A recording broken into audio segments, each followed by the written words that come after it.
Hello and welcome to this introduction to Faster Than Light or FTL. This is a game where you have to command a starship running away from the rebels to deliver some information to the Federation of vital importance. It's a fantastic game. It's recently released on the 14th of September and I really enjoy it. I think it's one of the best games I've played in several years. So I'm not going to do the tutorial because I know how to play the game. Instead we're going to jump straight in and I'll talk you through it as we go. So this is the ship that you start with, the Kestrel. If you click on the list you can see that all these other ships can be unlocked from various quests in the game. And when you start you only get the you start with the Kestrel. Now on every ship you have different subsystems. Not all ships have the same subsystems. In the case of the Kestrel actually you start with a decent selection. I've got the helm here which is for piloting the ship and jumping me out of tricky situations. I've got door control which lets me open doors remotely. Sensors which lets me see what's inside my ship as well as the ships of others when I upgrade it. Shields. Shields absorb damage and recharge fairly quickly. Medbay obviously heals my crew if I take any damage, for example from fires or general weapons, weapon attacks. Weapons control, that's you need power to weapons control to actually be able to fire anything, so that's a fairly key room. O2 provides a breathable atmosphere to my ship. Without the generator you slowly drain O2 and unless you fix it your crew will suffocate, which is not a pleasant fate. And the engine room, which you use to power up your thrusters for evasive manoeuvres and also to jump to different nodes in the galaxy. So you can see that I start with a rocket launcher and a burst laser, both fairly decent weapons, and I start with 3 crew. You can customise your crew and you can give them different names and change their gender. But I'm not going to get too attached to my crew because usually what happens is they die fairly quickly. You also got 3 achievements per ship, and they're not your typical sort of turn on the game achievements. They are fairly difficult. In case of the Kestrel it's get 6 unique aliens, so that's one of every alien type on your ship. Have every system and subsystem installed at one time. And tough little ship is repair back to full health when your ship only has 1 HP remaining, which is a fairly difficult one to do. When you unlock 2 of those achievements, you get a different layout to your ship. And layout doesn't really best describe what happens. It's variant would be a better word, because it's not they don't just jumble up the rooms. You get new weapons, you get a new look to your ship, and you also get a new crew. So it completely changes how you use it.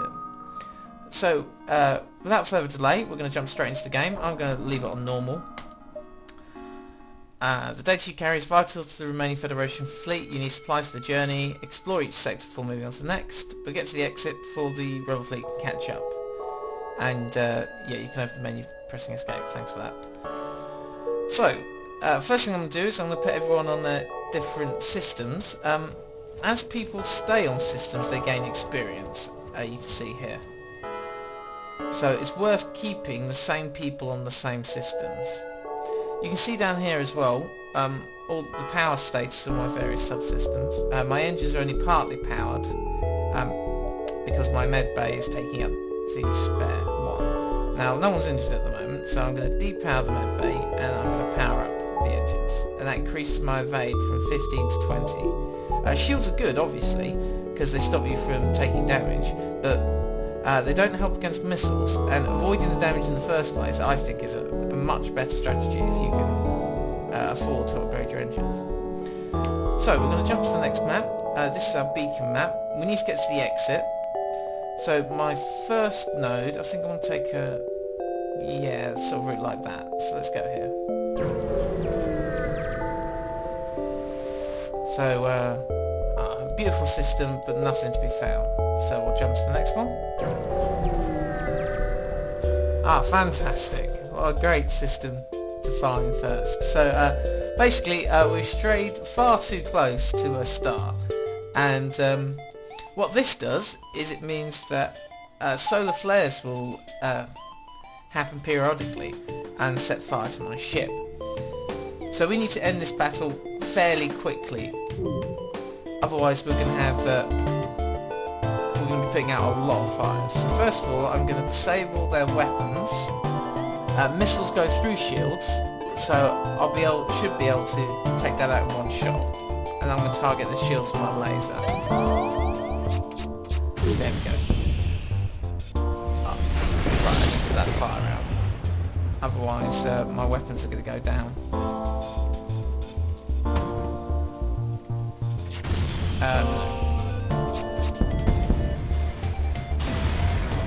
Right, so when you kill a ship, you get resources. In this case, I think I picked some missiles, some scrap, and one drone part. Scrap is basically the currency in the game. You can spend it on upgrades. Fuel, you need to jump from system to system. Missiles, you need to fire your rocket launcher, and drones, you need for drones if you buy the drone control subsystem. So I'm going to jump out before another solar flare hits me. Out of the frying pan and into the fire. So what we've done now is we've managed to find ourselves an asteroid field. Now, asteroid fields are interesting because every single, periodically while you're fighting, an asteroid will hit your ship. Now, if you've got shields, it's not too much of an issue. One asteroid takes down your shields. But if they're hitting you as well, they can very quickly put holes into your ship.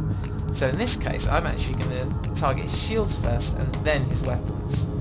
So the missile should take his shield generator completely out, and the laser should do some damage to his systems.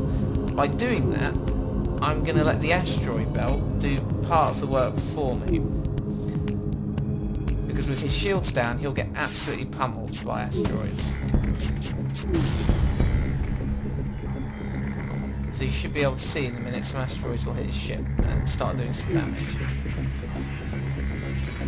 Right, he's trying to escape now. But I've just taken out his engine, so he's going nowhere.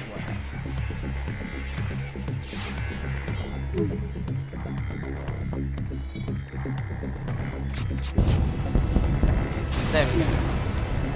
So 2 missiles, 1 drone part, 16 scrap. It's fairly decent. So we'll charge the drive and get out as soon as we can.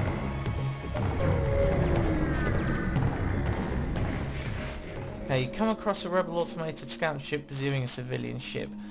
Weapons engaged. Well, let's aid the ship. So power up the weapons. Now, in this case, it actually looks like he's got some sort of bomb launcher and a laser. So I'm going to disable his weapons pretty quickly because I don't want to find out what that weapon is. And then we'll aim at his engines. Right, that didn't work. So we are going to find out what that is. Okay. That was an iron bomb launcher. So if that actually hit one of my rooms, it would have disabled the systems. Contact the ship. Oh, and they did reward me. Brilliant. Oh.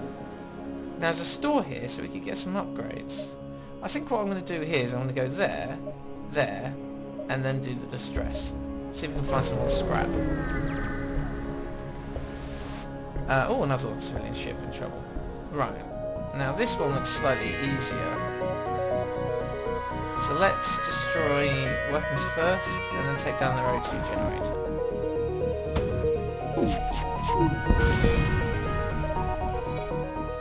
I'll actually finish off as quick as I can. Now every single time an iron weapon hits your ship, which is what that is there, it disables systems. It actually takes them offline for a certain amount of time.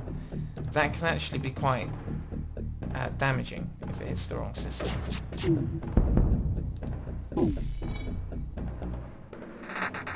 So for instance in this case he's taking my shield recharge off. Which should be effective if he had his other laser running, but it's not, so unfortunately for me. Ooh, a crew member. Fantastic. Oh, and he's a Zoltan. Right. What Zoltans are is they're aliens, and the unique thing about Zoltans is that they provide 1 power for whatever room they're in. So effectively walking reactors. Now what have we got here? Now you can see I've got 77 scrap. I can sell stuff as well, but I've got nothing to sell. Augmentations, you can have 3 augmentations per ship and they do different things. And I can buy fuel, missiles and drones here as well. This store's also selling crew, but I think I'm going to buy the shield charge booster. Boosts my shield recharge by 15%. It's very handy. So I'll buy that. And we'll jump to the stress.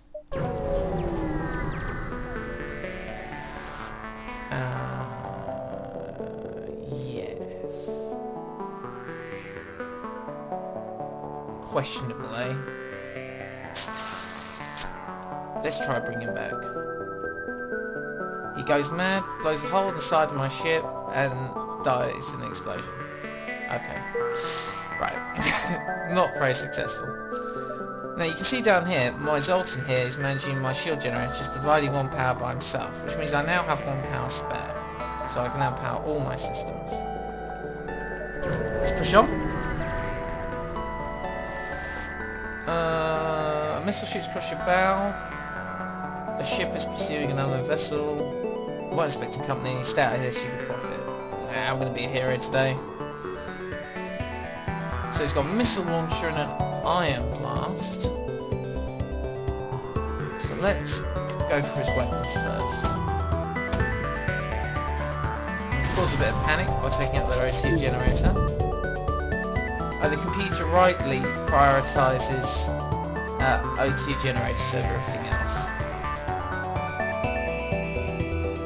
I'm take out his engine so he can't escape. More generous scribe, eh? I think I'd still get more scrap by taking the ship apart. Should have taken the deal.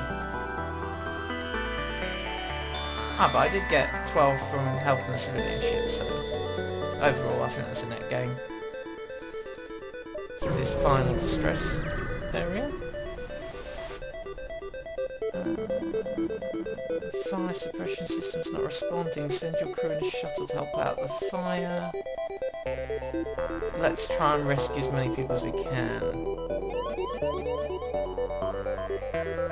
But I get... Before I can offload the survivors, the station blows up. Oh well. We tried!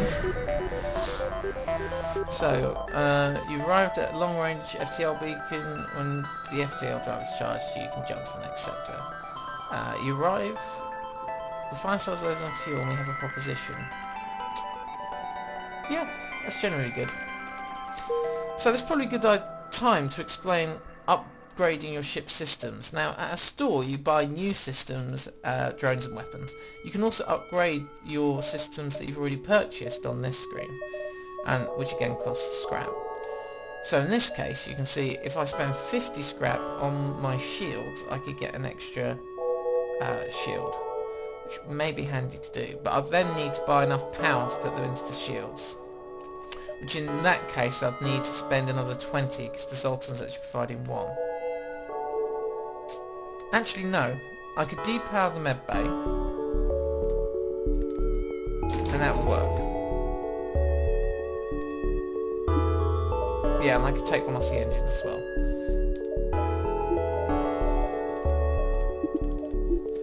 And now you've got an extra shield.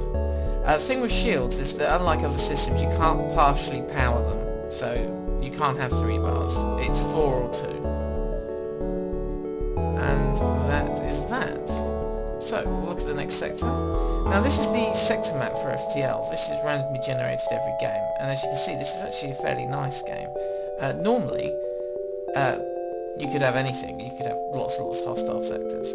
Hostile sectors are harder.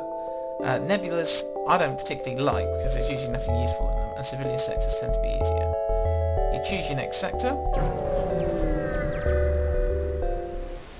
and rinse, repeat. The aim of the game is to get to Sector 9 without blowing up.